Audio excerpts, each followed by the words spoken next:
Halo semuanya, perkenalkan nama saya Miss Novita Otepa. Saya dari kelas H semester 5, Prodi Pendidikan Guru Sekolah Dasar, Fakultas Keguruan dan Ilmu Pendidikan, Universitas Nusa Cendana Kupang, tahun angkatan 2019. Pada video kali ini saya akan membahas tentang materi dan perubahannya. Pada video kali ini saya juga akan melakukan praktikum mengenai materi dan perubahannya. Nah, apa ya tujuan dari praktikum yang akan saya lakukan? Lihat slide selanjutnya.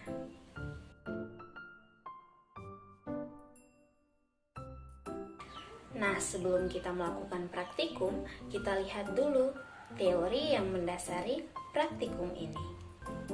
Nah, yang pertama yaitu materi. Apa itu materi? Materi merupakan sesuatu yang mempunyai massa dan dapat menempati sebuah ruangan.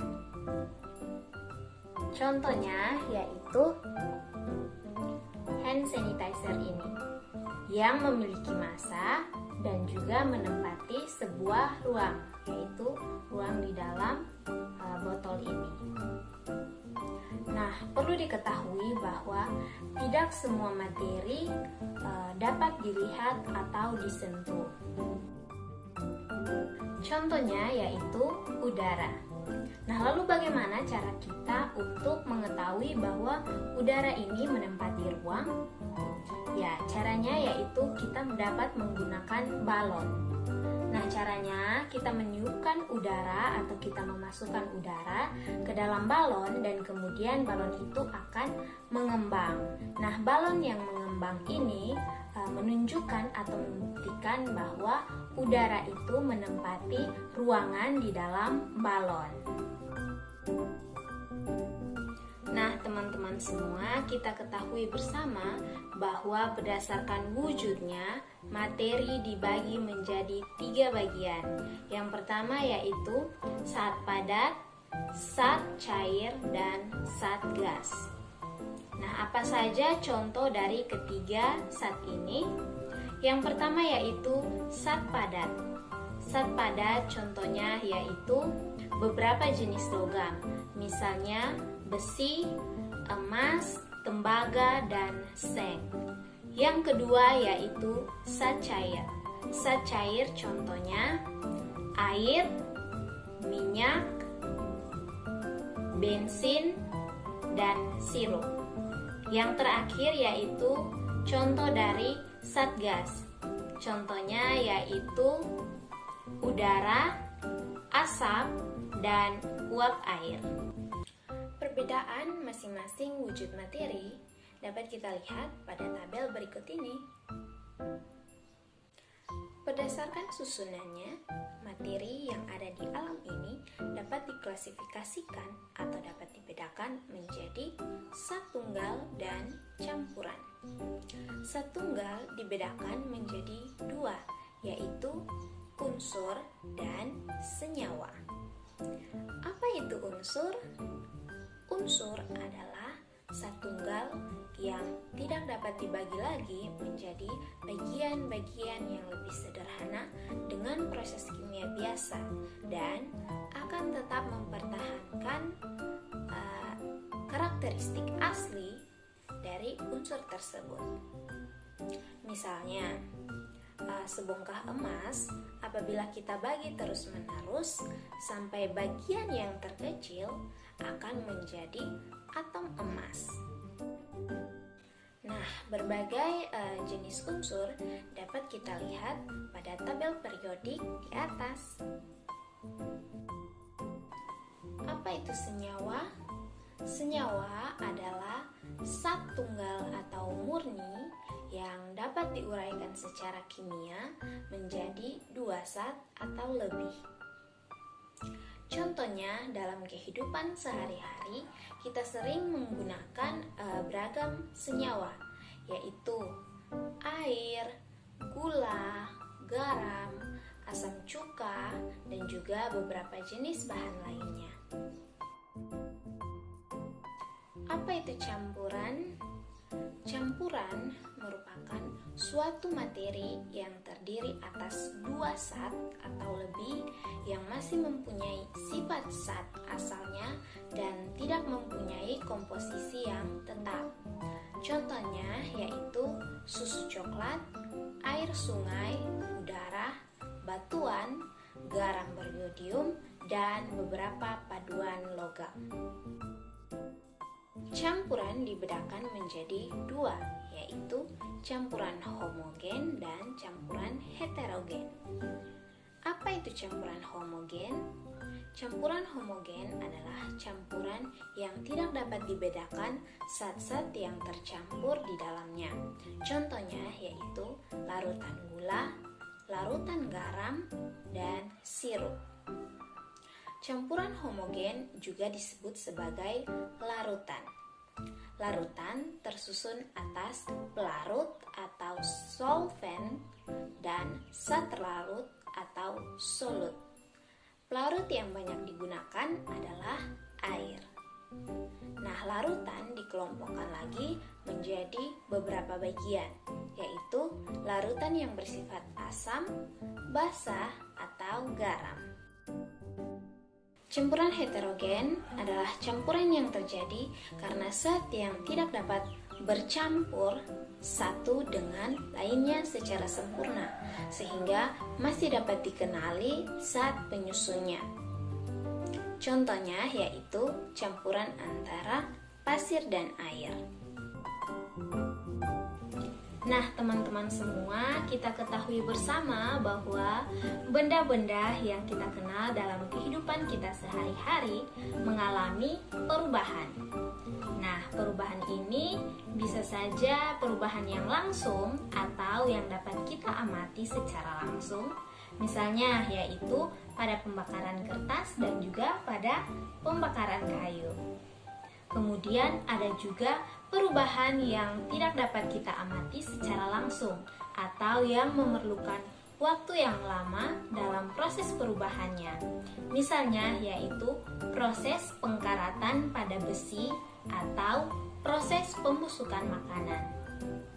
Nah, perubahan benda-benda tersebut disebut dengan perubahan materi. Nah, teman-teman semua, dapat kita ketahui bahwa perubahan wujud suatu benda dikelompokkan menjadi dua, yaitu perubahan fisika dan perubahan kimia. Lalu, apa itu perubahan fisika dan perubahan kimia? Perubahan fisika merupakan perubahan yang tidak disertai dengan pembentukan zat jenis baru. Sedangkan perubahan kimia yaitu kebalikan dari perubahan fisika, yakni perubahan kimia yaitu perubahan materi yang disertai dengan pembentukan zat yang baru atau yang berbeda dari jenis zat yang sebelumnya.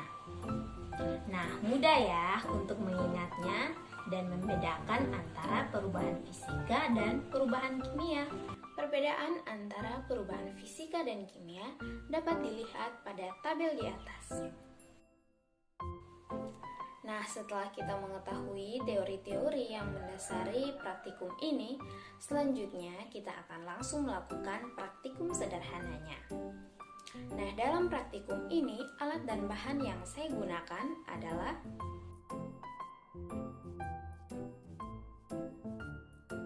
Nah, setelah alat dan bahan sudah siap, langsung saja kita mulai praktikumnya. Di sini saya sudah menyiapkan alat dan bahannya, yaitu sendok, kemudian ada gelas kosong atau wadah. Kemudian di sini bahan yang saya pakai yaitu air secukupnya saja.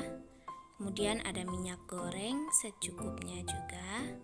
Dan juga di sini saya siapkan sabun cair secukupnya. Nah, langkah pertama yang kita gunakan atau kita lakukan yaitu kita menuangkan air ke dalam wadah atau gelas yang telah kita siapkan.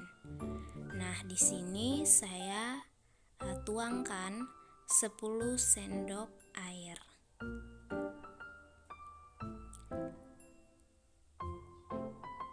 Nah, setelah kita tuangkan air, selanjutnya kita tuangkan minyak goreng. Di sini saya menuangkan 2 sendok minyak goreng. Nah, setelah kita tuangkan minyak goreng, selanjutnya kita aduk atau kita campurkan kedua bahan ini, yaitu air dan juga minyak goreng. Kemudian kita lihat apa yang terjadi dari kedua zat yang telah kita campurkan ini. Nah, setelah kita aduk, kita dapat lihat bahwa minyak dan air ini tidak menyatu.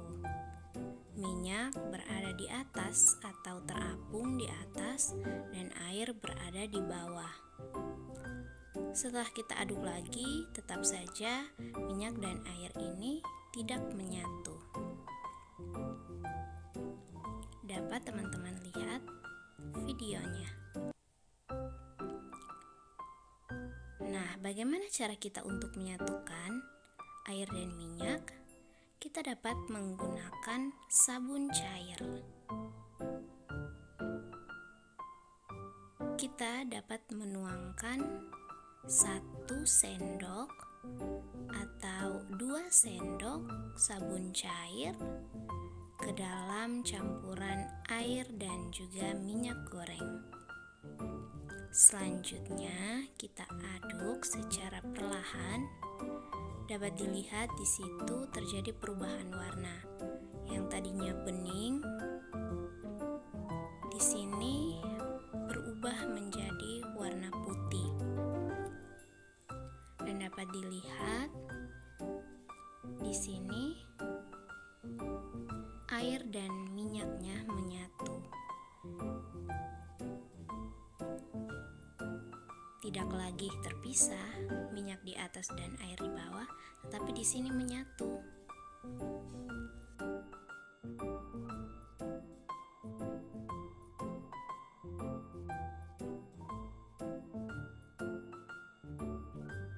Nah, di sini alat dan bahan yang saya gunakan yaitu air, kemudian minyak tanah, ada juga sabun cair secukupnya, dan minyak goreng secukupnya. Di sini saya akan mengaduknya menggunakan sendok. Nah, langkah pertama yang kita gunakan atau kita lakukan yaitu kita menuangkan minyak tanah ke dalam air. Di sini saya gunakan 2 sendok minyak tanah. Kemudian kita aduk dan kita lihat bagaimana reaksinya. Apakah minyak tanah akan tercampur dengan air atau tidak tercampur? Nah, setelah diaduk, di sini terlihat minyak tanah dan air tidak tercampur. Namun, karena warnanya sama yaitu bening, di sini kita bisa melihat secara sekilas tampak bahwa keduanya tercampur. Namun, jika kita teliti lebih jeli lagi, di sini minyak tanah tidak tercampur dengan air. Minyak tanah berada di atas permukaan air dan air berada di bawah minyak tanah. Dapat teman-teman lihat ya. Nah, jika kita aduk lagi, di sini terlihat minyaknya tidak tercampur dengan air.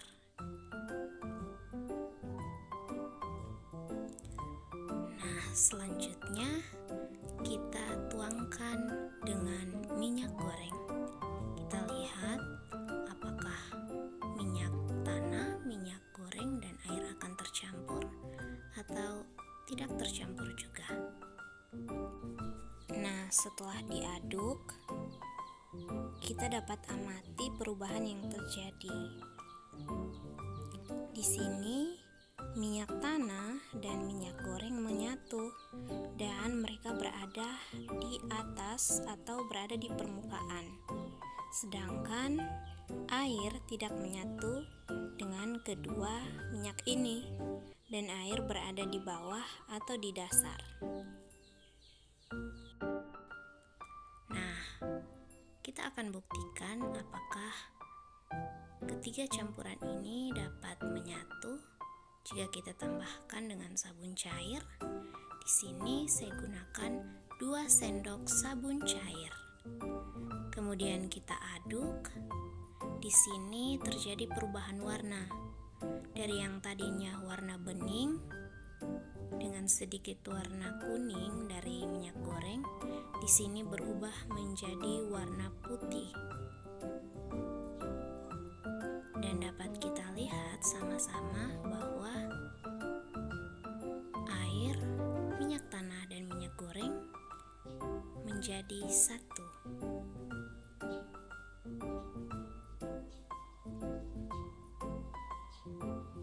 Tidak terpisah lagi seperti tadi. Di sini kita tidak bisa bedakan mana yang air, mana yang minyak goreng, mana yang minyak tanah, dan mana yang sabun cair, karena sudah menyatu.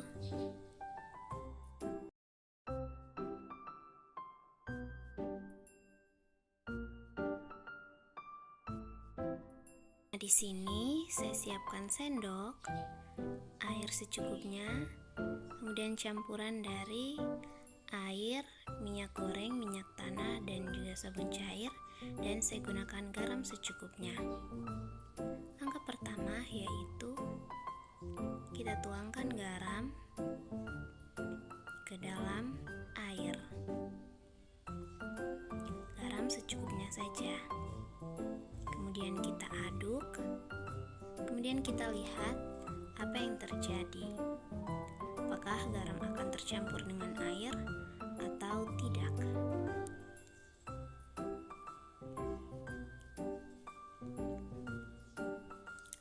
Nah, di sini garam tercampur dengan air secara sempurna.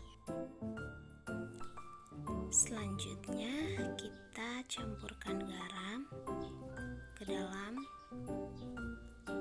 campuran yang kita lakukan sebelumnya pada video percobaan kedua. Di sini saya masukkan 1 sendok garam. Bisa dilihat terjadi perubahan warna sedikit saja, yaitu warna putihnya sedikit memudar. Setelah itu kita aduk dan kita lihat bagaimana perubahannya. Nah, setelah selesai mengaduk, selanjutnya saya akan diamkan campuran ini beberapa saat, dan saya akan lihat apakah terjadi perubahan pada